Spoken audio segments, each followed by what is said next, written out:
Hey guys! First time jewellery collab చేశాను. Honestly expectations ఏం లేదనమాట. జస్ట్ ఒక ఆపర్చునిటీ వచ్చింది. దాన్నెందుకు నో చెప్పకూడదు వచ్చిందని అని చెప్పి. సో, ఐ సెడ్ ఓకే అనమాట. నాకైతే చాలా చాలా ఎక్సైట్‌మెంట్‌గా ఉన్నింది. కొత్తగా ట్రై చేస్తున్నాను కదా అని చెప్పి. సో, వాళ్ళు చెప్పాక 3, 4 డేస్ తర్వాత నేనైతే షూట్‌కి వెళ్ళాననమాట. బట్ ప్రొఫెషనల్‌గా ట్రై చేశాను. ఫస్ట్ టైమ్ దట్టు పెద్ద బ్రాండ్ కదా అని చెప్పి. వాళ్ళైతే నాకే ఆప్షన్ ఇచ్చారనమాట. లైక్ జ్యువెల్లరీ పీస్ ఏది కావాలి మీరే ట్రై చేయండి. మీకేది నచ్చింది అని చెప్పి. బట్ నేనైతే ఫస్ట్ టైమ్ కొంచెం సిగ్గుగా ఉంటుంది కాబట్టి వాళ్ళకే ఇచ్చేసాననమాట ఆప్షన్. మీకేది చెప్తే నేను అది ట్రై చేస్తాను అని చెప్పి. అండ్ నాకు అవి వేసుకొని చూస్తుంటే చాలా మంచిగా ఉంది. బికాజ్ నేనైతే నా పెళ్ళప్పుడు కూడా అంతంత హెవీ జ్యువెల్లరీ నేనైతే వేసుకోలేదనమాట. So, I'm seeing myself like చాలా మంచిగా ఉంది కదా అనేసి హ్యాపీ ఫీలింగ్ అనిపించింది.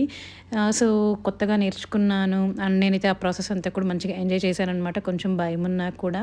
సో, ఫస్ట్ కొలాబరేషన్ అనేది నాకు ఒక స్మాల్ స్టెప్ లాంటిది. ఇంకా ముందు ముందు చాలా మంచిగా వస్తాయి అనుకుంటున్న టచ్ వుడ్. అండ్ ఆల్సో నాకు ఇది మంచి మెమరీ కూడా. ఫస్ట్ టైమ్ చూసిన వాళ్ళు లైక్ అండ్ సబ్స్క్రైబ్ చేయండి. అలాగే సపోర్ట్ చేయండి.